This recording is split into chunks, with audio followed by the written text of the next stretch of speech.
বলছি এত বাধা, আপনার পুলিশ প্রথমে আপনাদের লঞ্চ বাঁধতে দেয়নি, আপনাদেরকে গ্রেফতার করে 24 ঘন্টা আটকে রেখেছিল, তারপরে আপনারা জেদ করে লঞ্চ বাঁধলেন। মুখ্যমন্ত্রীকে ভয় পাচ্ছেন না আপনারা? জেদ করে এটা বলাটা ভুল হচ্ছে। আমরা আমাদের ডেমোক্রেটিক রাইটকে এক্সারসাইজ করছি। কেন জেদ করবো? আমরা কি বাচ্চা ছেলে নাকি যে আমাকে ললিপপ দেয়নি, ওই ললিপপটাই আমার চাই? আমাদের সাংবিধানিক অধিকার আছে। আমরা সমস্যা হলে আমরা ঐক্যবদ্ধ হয়ে, দলবদ্ধ হয়ে, সংঘবদ্ধ হয়ে প্রতিবাদ করতে পারবো। এটা আমার ডেমোক্রেটিক রাইট। সো আমরা আমাদের ডেমোক্রেটিক রাইটকে এক্সারসাইজ করছি। এখানে মুখ্যমন্ত্রী কি বলবেন, প্রধানমন্ত্রী কি বলবেন, এটা ম্যাটার করে না।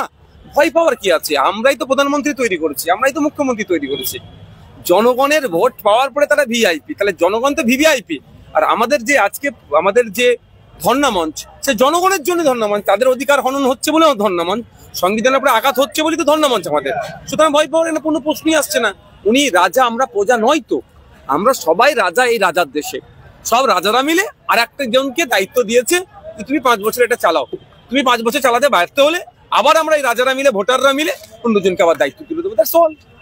বলছি আপনাদেরকে 24 ঘন্টা আটকে রাখলো, জেল দিল, কেস দিল, তারপরে ভয় পাচ্ছেন না? শুনে না, আমরা যখন সমাজ পরিবর্তনের জন্য এসেছি, মানুষের কথা বলতে এসেছি, জাত ধর্ম বর্ণ নির্বিশেষে মানুষ যেখানে আক্রান্ত হচ্ছে তাদের পাশে দাঁড়াচ্ছি। আমরা এই মানসিক প্রস্তুতি নিয়ে এসেছি। প্রয়োজনে আমাদেরকে পিঠকে পেতে দিতে হবে। সুতরাং মারেছে, ঘুষি মেরেছে। আগে ছিল ভেবেছিলাম চেস্টে লেগেছে, কিন্তু এখন দেখছি লিভারে আমাকে ইফেক্ট করছে। আমি কালকেই আমাদের সকালে 10:30টায় আছে, আমার অ্যাপয়েন্টমেন্ট আছে ডক্টরের সাথে আমার এর জন্য। তো সুতরাং ভয় পাওয়ার কোনো প্রশ্ন এসছে না। আমি একটা কথা বলবো আপনাদেরকে, এই ভয় পাচ্ছেন বলে আমাদেরকে একদম অপমানিত করবেন না। আমাদের হাতে সংবিধান আছে। ওদের হাতে বোমগুলি, পিস্তল আছে, কিছু সমাজ বিরোধী আছে, কিন্তু আমাদের হাতে সংবিধান আছে। কারণ দেখুন, আপনাকে একটা কথা বলি, এই সংবিধানটার জন্য আপনার আমার পূর্বপুরুষেরা, একদিকে মীর নিসার আলী, একদিকে তিতুমির যেমন ছিল, বিনয় বাদল দীনেশ, আশফাকুল্লাহ থেকে শুরু করে, ক্ষুদিরাম থেকে শুরু করে, মাতঙ্গিনী হাজিরা থেকে শুরু করে, ফুরফুরা পীর আবু বকর থেকে শুরু করে একাধিক স্বাধীনতা সংগ্রামে আপনার দেওয়ান সিলসিলার হোসেন আহমদ মাদানী রহমতুল্লাহ থেকে শুরু করে বিভিন্ন মানুষজন, বিভিন্ন জাত ধর্ম বর্ণ নির্বিশেষে মানুষজন কিন্তু ভয় পায়নি। তারা বন্দুক সামনে ছিল। আর এখন যেমন এত ইন্টারনেট, এত আমার উপর অত্যাচার হচ্ছে, এত মানুষ বলছে কেন নওশাদকে ঘুষি মারলো, কেন এত বয়স্ক লোকটা ডাব্লিউপিআই মির্জা নুরুল হাসান সাহেবকে, কেন সারওয়ার সাহেবদেরকে, কেন ইমতিয়াজ সাহেবদেরকে, কেন বিশ্বজিৎদেরকে সাহেবকে আটকে রাখলো, এর জন্য আওয়াজ তুলতে পারছে। তখন এই আওয়াজ তোলারও কেউ ছিল না। তখন আমাদের পূর্বপুরুষেরা লড়াই করে ব্রিটিশদের কালো হাতকে ভেঙে দিয়েছে, গুড়িয়ে দিয়েছে। তো ভালো হাত ভেঙে গুড়িয়ে দিয়ে আমাদেরকে সংবিধান দিয়েছে। সংবিধান আমাদেরকে যারা পাওয়ারফুল, সব থেকে পাওয়ারফুল ওয়েপেন। সুতরাং আমাদেরকে এত পাওয়ারফুল ওয়েপেন থাকতে আমরা ভয় পাবো কেন? মুখ্যমন্ত্রী বলেছিলেন আন্দোলন করতে গেলে দিল্লিতে গিয়ে আন্দোলন করতে হবে, আপনারা চ্যালেঞ্জ করে কলকাতায় আন্দোলন করলেন। আমি আবারও বলছি, উনি রাজা, আমরা প্রজা নয়। উনি আমাদের ডাইরেকশন দেবে, আমরা সেরকম ভাবে চলবো। আমাদের ডাইরেকশন দেওয়ার জায়গা হচ্ছে সংবিধান।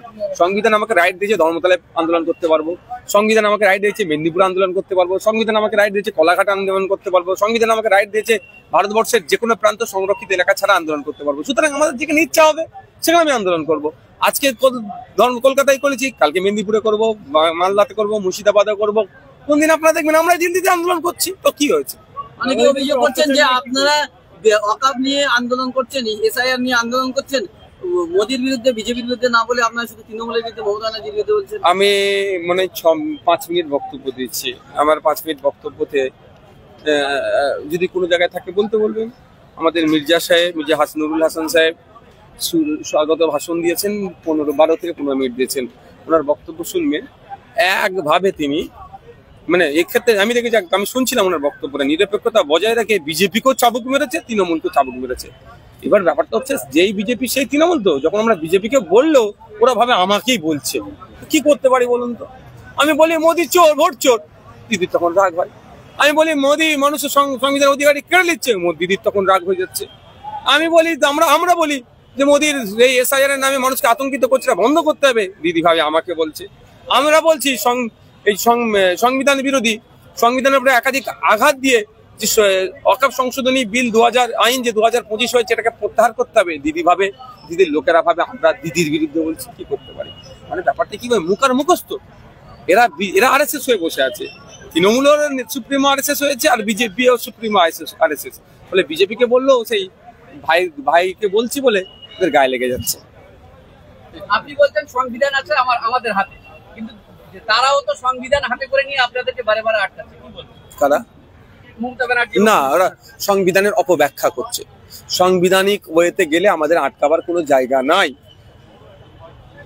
অগণতান্ত্রিক পন্থা অবলম্বন করে সংবিধান বহির্ভূত আমাদেরকে অ্যারেস্ট করেছিল বলে আমাদের নামে একাধিক জামিন অযোগ্য ধারা থাকার পরেও আমরা আইন বিচার ব্যবস্থা সংবিধানের উপরে ভরসা করেছিলাম বলেই আমরা তার পরের দিনই জামিন নিয়ে মালা পরে বাড়ি গেছি। বলছি অকাপ আন্দোলন করতে গিয়ে মুর্শিদাবাদে গুলি খেতে হলো, জেলে যেতে হলো, ভাঙড়ে দেখলাম যে তাদেরকে রাষ্ট্রদ্রোহী মামলা দেওয়া হলো, আপনাদেরকে জেলে আটকে রাখা হলো, তারপরে ফের আবার অকাপ আন্দোলন করছে। কেন করবো না? কালকে আসবে আমাদের স্টেজে আদিবাসী সম্প্রদায়ের মাঝি বাবারা, তারা স্টেজ থেকে উঠে মোদির বিরুদ্ধে কথা বলবে, দিদির বিরুদ্ধে কথা বলবে।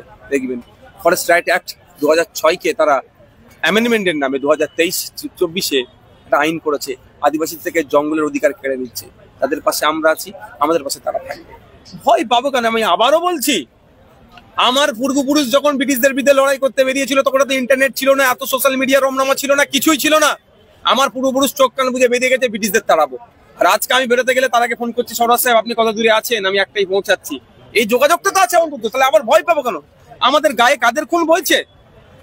বিনয় বাদল দীনেশ, আশফাকুল্লাহ, ক্ষুদিরাম, ভগৎ সিং, মাতঙ্গিনী হাজরা, ফুরফুরা পীর আবু বকর, আপনার হোসেন আহমদ মাদানি, আমাদের গায়ে রক্ত কাদের বইছে? নেতাজি, গান্ধীজি, যারা ব্রিটিশদেরকে তাড়িয়েছে তাদের রক্ত আমাদের গায়ে বইছে। তো আমরা ভয় পাবো? আমরা সাদা চামড়ার ব্রিটিশকে ভয় পাইনি, এখন আর সাদা চামড়া বলবো না এদেরকে। এবার আবার সাদার পরিবর্তে অন্যটা বললে আবার বর্ণ বিদ্বেষের মামলা আমার গায়ে দিয়ে দেবে। মেহমুদ মাদানিকে বলছে যে বাংলাদেশ উত্তর দিয়ে দিয়েছে, যে বলছিল, যে বলেছিল তার দাদু খোঁজ নিন, তার দাদু ওই সময় ব্রিটিশের পা চেটে ছিল, ব্রিটিশদেরকে মুচলেখা দিয়েছিল, হুজুর আমি আপনার বিরুদ্ধে লড়াই করবো না, আমাকে ক্ষমার নজরে দেখুন, আর আমাকে কিছু মাইনে দেন, আমি আপনার আন্ডারে কাজ করবো। এরা করেছিল। আর আমার দাদু মেহমুদ মাদানির দাদুরা কি করেছিল বলুন তো? ফতোয়া লিখেছিল, ব্রিটিশদের আন্ডারে যারা চাকরি করবে তারা হারাম চাকরি করবে। এটা মাথায় রাখুন। হ্যাঁ, শামসারগঞ্জে দাঙ্গার পর শামসারগঞ্জে কোনো পলিটিক্স পার্টি বা সংগঠনকে আন্দোলন মিটিং মিছিল করতে দেয় না প্রশাসন, কি বলবেন? শামসেরগঞ্জে আমি গিয়েছিলাম, তো আমি করেছি, তো এখন দিচ্ছে না তো। আমি করেছি তো সমস্যা করে। আমরা করেছি শামসেরগঞ্জে প্রোগ্রাম, শামসেরগঞ্জের মাটিতে দাঁড়িয়ে থেকে ওই দাঙ্গা করে হিন্দু মুসলমানের মধ্যে হিংসা ছড়ানোর জন্য শাসক যে কতটা সক্রিয়, প্রশাসন ব্যর্থ, শামসেরগঞ্জের মাটিতে দাঁড়িয়ে ওখানে বলে এসেছি। এখন পর্যন্ত আমি করেছি।